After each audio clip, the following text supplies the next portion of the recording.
There's been mixed views at public hearings being held across the country on land expropriation without compensation. Afrikaner rights group AfriForum has been vocal about its opposition.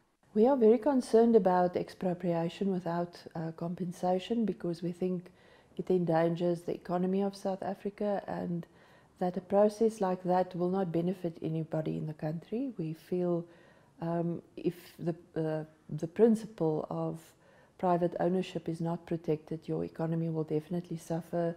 You will see disinvestment, and with our current situation where our economy already isn't strong, we think that even suggesting such a process is very dangerous, and we definitely do not want to see it implemented.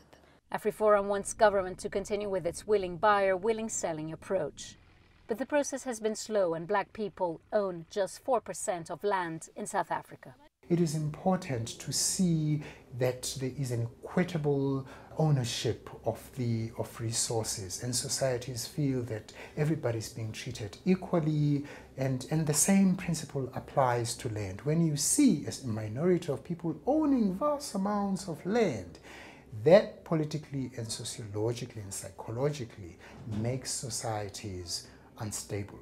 Government has given its assurance that land reform will not threaten food security or the economy, but uncertainty on its execution is creating nervousness in the market. Food security is becoming under more pressure because farmers are very unsure of what the future looks like, so they are not really initiating costly, large new developments.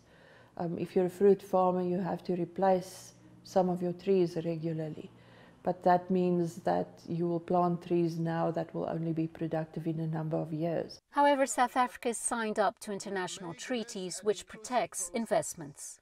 It is important for the country to maintain all those international agreements. In fact, we lead in SADC in terms of having this international integration of the economies on the continent. So my sense is that they are more likely to go the market kind of route. So we can have cases that we test whether or not we can actually acquire land without compensation. And that's what I think is probably going to happen, especially after 2019, after the elections. Parliament's Constitutional Review Committee is overseeing the public hearings. It will report back to the National Assembly at the end of August on whether or not the Constitution should be amended to allow for land expropriation without compensation.